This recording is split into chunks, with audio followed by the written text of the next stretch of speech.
بسم الله الرحمن الرحيم.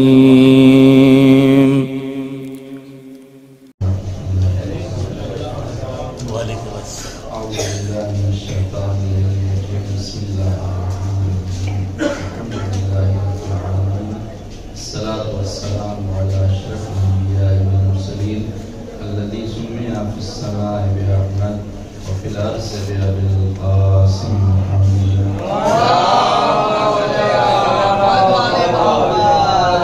الصلاة والسلام على أهل بيته الطيبين الطاهرين المعصومين المظلومين الغر الميامين واللعنة الدائمة الباقية ولا عدائمة من بعد. وقد قال الله سبحانه تبارك وتعالى في القرآن الكريم وهو أصدق القائلين وقوله الحق والصدق. أعوذ بالله من الشيطان الرجيم. بسم الله الرحمن الرحيم.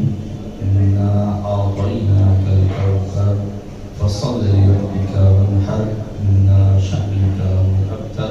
صدق الله العلي العظيم.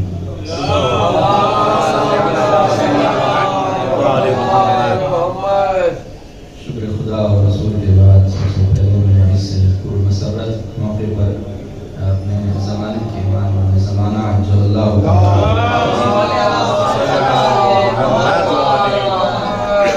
خدمت میں طریق و تحمیت عرض کرتا ہوں اور تمام حضرات کی خدمت میں شہزادی کونین صدیقہ طاہرہ جناب فاطمہ زہرا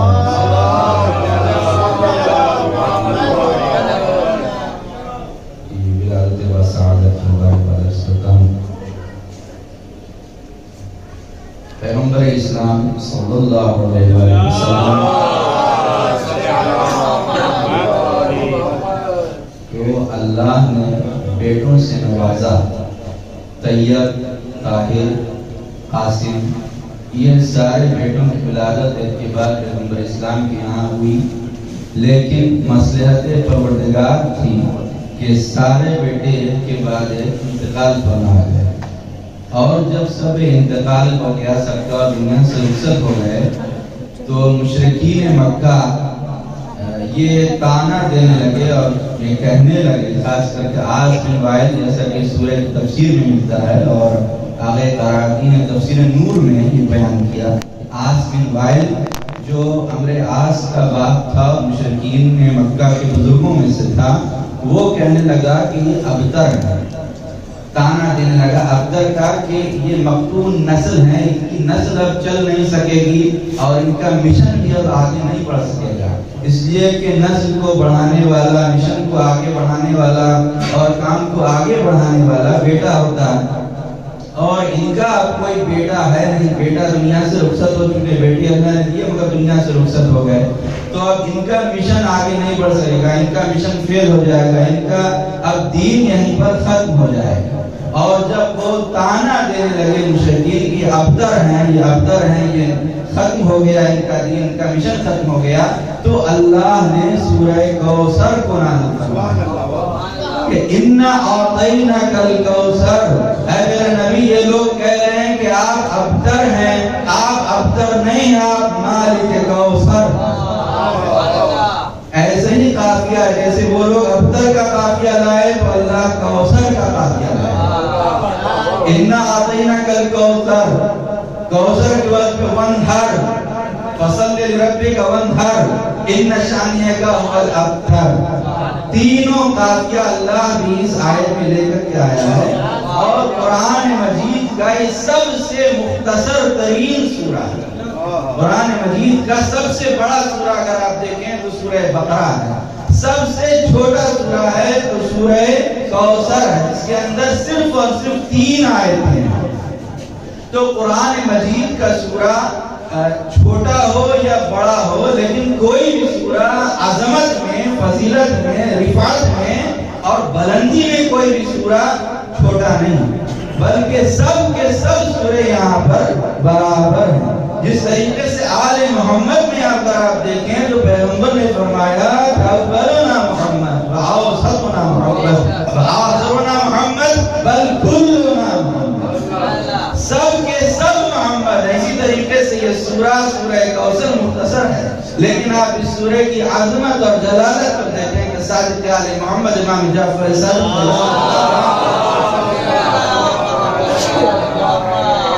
نے ارشاد فرمایا کہ جو شخص اس سورہ کوثر کو اپنی مستحب اور واجب نمازوں میں تلاوت کرتا ہے تو قیامت کے دن اللہ اس کو حوض کوثر سے سیراب کرے.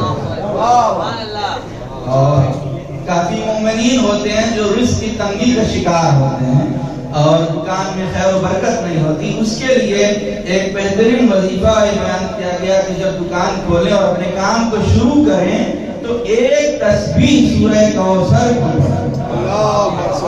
100 مرتبہ سورہ کوثر ایک مختصر ترین سورہ ہے، کوئی بہت مشکل عمل نہیں ہے. روزانہ کام کو شروع کرنے سے پہلے سورہ کوثر کو آپ تلاوت کر لیں تو آپ دیکھیں کہ اللہ کی طرف سے کیسے خیر کثیر ملتا ہے. تو کوثر لفظ جو اللہ نے اس آیت میں فرمایا کہ اِنَّا أَعْطَيْنَاكَ الْكَوْثَرَ، لیکن مفسرین کے درمیان بحث ہے کہ کوثر سے مراد کیا ہے. اہل سنت مفسرین اور اہل تشیع کے یہاں مختلف تعبیرات بیان کی گئی ہیں کوثر.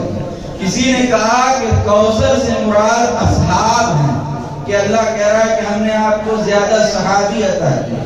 تو کسی نے یہ تفسیر کی کہ کوثر سے مراد وہ نہر ہے، کوثر جس کا نام ہے اس سے لوگ اس کو اللہ نے پیغمبر اسلام کو دیا.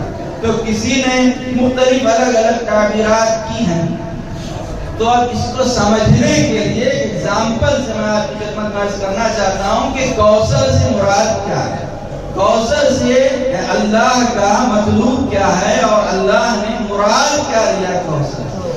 مثال کے طور پر فار ایگزامپل کسی کے یہاں کسی کی اولاد دنیا سے رخصت ہو گئی، خدا نخواستہ بیٹا دنیا سے رخصت ہو گیا اور آپ پرسہ دینے کے لیے گئے تو آپ کن الفاظ میں پرسہ دیں گے؟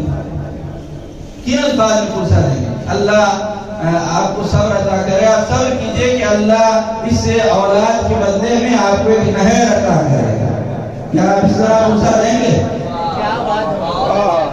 کیا اس طرح پرسہ دیں گے کہ آپ صبر کیجئے آپ کا بیٹا دنیا سے رخصت ہو گیا لیکن اس کے بدلے میں اللہ آپ کو دوست دے گا کہ آپ کے بہت سارے دوست ہوں گے. آپ صبر کیجئے آپ کا بیٹا دنیا سے رخصت ہو گیا اللہ آپ کو مال و دولت عطا کرے گا. اس طرح پرسہ دیں گے؟ نہیں، اس طرح دنیا میں کوئی پرسہ نہیں دیتا. اگر کسی کی اولاد دنیا سے رخصت ہو گئی اور جب پرسہ دینے کے لیے جاتے ہیں تو کہتے ہیں صبر کیجئے، ایک بیٹا چلا گیا اس کے بدلے میں اللہ دوسری اولاد دے گا. اسی طرح اللہ کہہ رہا ہے میرے نبی بیٹوں کو لے لیا، گھبرائیے نہیں، نسل کثیر ہے جن کا قیامت تک باقی ہے.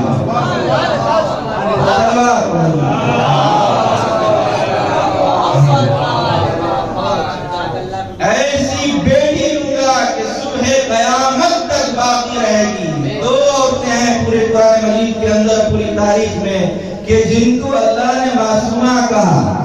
حضرت مریم کے لیے اللہ نے کہا ان اللہ اصطفاک و طہرک واصطفاک علی نساء العالمین. اے مریم ہم نے تم کو چن لیا، وطہرک اور ہم نے تم کو طاہر کر دیا، پاک کر دیا، معصومہ کر دیا.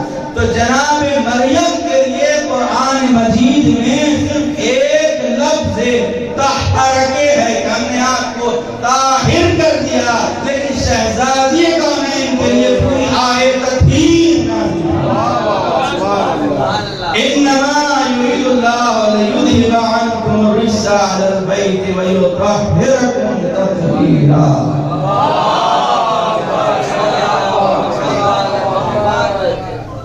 پوری آیت تطہیر اللہ نے شہزادی کونین کے حوالے سے اور ان کی فضیلت میں بیان فرمائی. تو اللہ نے 2 عورتوں کو چنا ہے.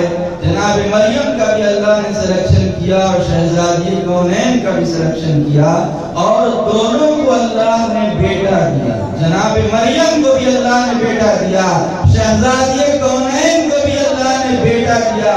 مریم کا بیٹا بھی آج بھی زندہ ہے، شہزادی کونین کا بیٹا بھی آج زندہ ہے.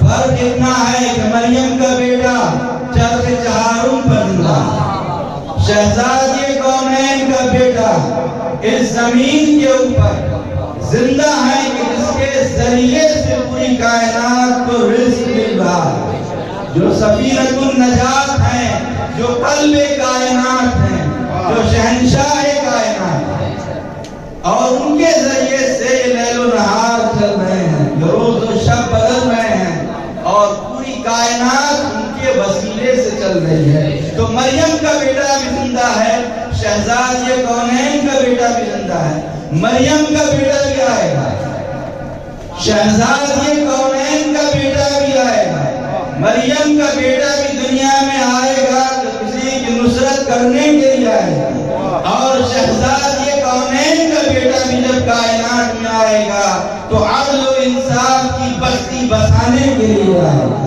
لیکن ایک فرق ہوگا، دونوں میں صرف ایک فرق ہوگا، جب مریم کا بیٹا آئے گا تو نماز پڑھے گا، فاطمہ کا بیٹا آئے گا تو نماز پڑھائے گا۔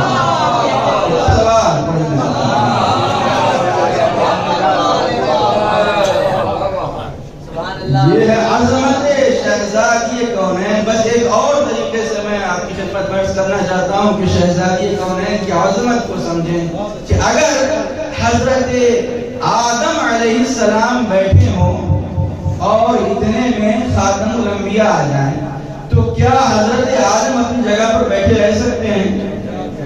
حضرت آدم کے لیے ضروری ہے، لازم ہے کہ وہ خاتم الانبیاء کے احترام کے لیے کھڑے ہو جائیں۔ اگر حضرت موسیٰ بیٹھے ہوں اور پیغمبر اسلام آ جائیں تو کیا حضرت موسیٰ اپنے مقام پر بیٹھے رہ سکتے ہیں؟ حضرت موسیٰ کے لیے ضروری ہے کہ وہ احترام خاتم النبیین کے لیے اٹھ کے کھڑے ہو جائیں۔ حضرت ابراہیم بیٹھے ہوں اور خاتم الانبیاء آ جائیں تو کیا جناب ابراہیم شیخ الانبیاء ہیں لیکن بیٹھے نہیں رہ سکتے؟ ان کے لیے ضروری ہے اور لازم ہے کہ وہ پیغمبر اسلام کے احترام کے لیے کھڑے ہو جائیں۔ حضرت نوح ہیں کہ جو سفینے کو لے کر چلے ہیں، حضرت نوح ہیں کہ جو ابو البشر ثانی ہیں، بیٹھے ہوں اور خاتم الانبیاء آ جائیں تو جناب نوح بھی اپنی جگہ پر بیٹھے نہیں رہ سکتے، ضروری ہے کہ احترام رسالت کے لیے کھڑے ہو جائیں۔ یوسف حسین ہیں لیکن بیٹھے ہوں اور پیغمبر اسلام آ جائیں تو حضرت یوسف کے لیے بھی واجب اور لازم ہے کہ خاتم الانبیاء کے احترام کے لیے کھڑے ہو جائیں۔ یعنی 1,23,000 انبیاء جس کے احترام کے لیے کھڑے ہو جائیں اسے محمد مصطفیٰ کہتے ہیں، اور محمد مصطفیٰ جس بی بی کے احترام کے لیے کھڑے ہو جائیں اسے فاطمہ زہرا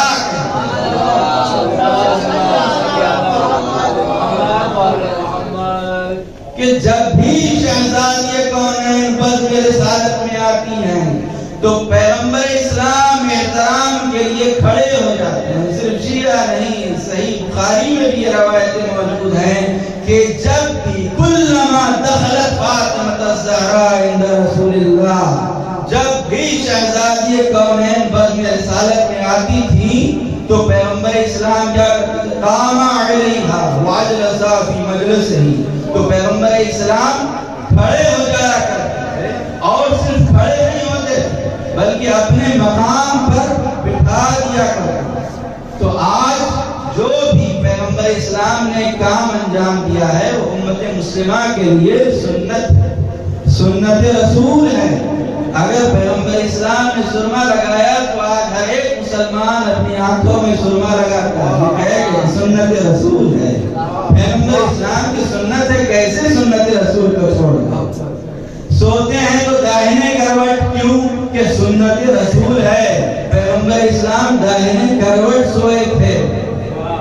کھانا کیسے کھانا ہے یہ پتا ہے کہ سنت رسول کس طرح ہے، سنت رسول کو انجام دیں۔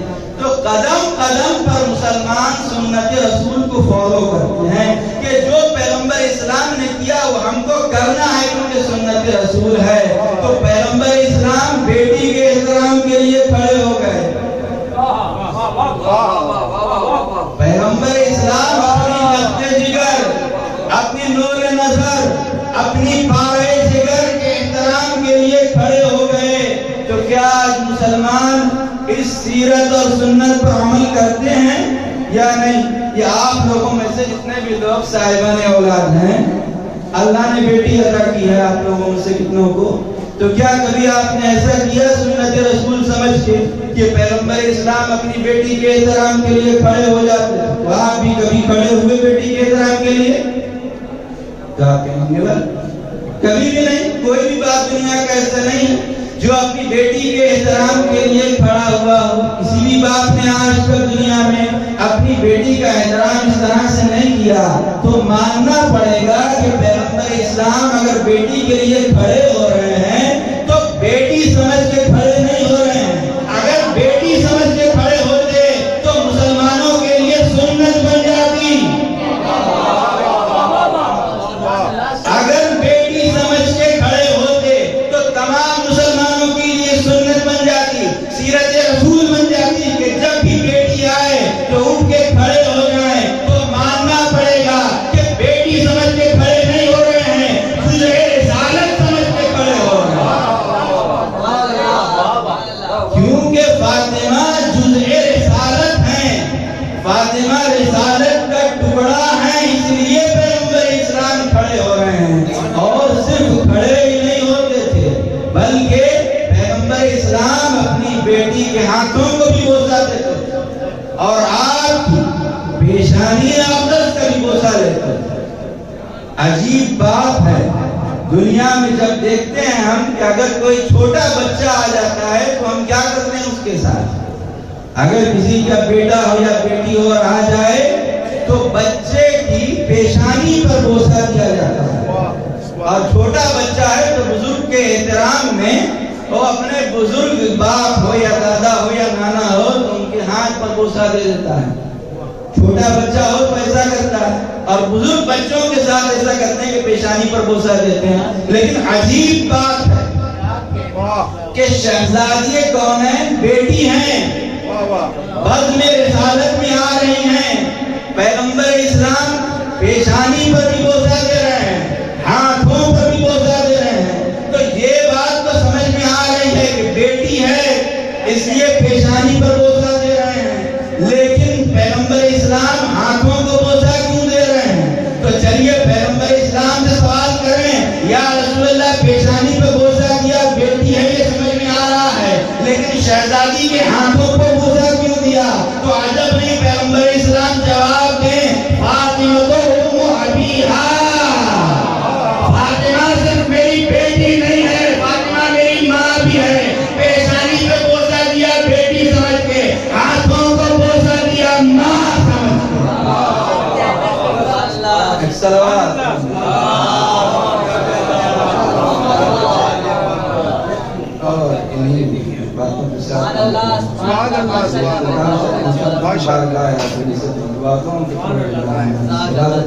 اپنی بارگاہ میں شرف قبولیت اور ہم سب کو شہزادی کونین کے نقش قدم پہ چلنے کی توفیق کرنا، ہماری ماں اور بہنوں کو شہزادی کونین کی سیرت پر چلنے کی توفیق عطا فرمائے، ہم سب کو شہزادی کونین کے مزار مقدس کی زیارت نصیب فرمائے، آخرت میں شہزادی کونین کی شفاعت نصیب فرمائے، پرچم اسلام کو سربلندی و شرف عطا فرمائے، پرچم کفر و نفاق کو سرنگون فرمائے، دشمنان اسلام کو نصف نابود فرمائے، ہمارے مولا و آقا ہمارے سید سردار امام زمانہ کے ظہور میں تعجیل فرمائے، ہم سب کو اپنے مولا کے مخلص بناؤ۔ ربنا تقبل منا اللهم صل على محمد وآل محمد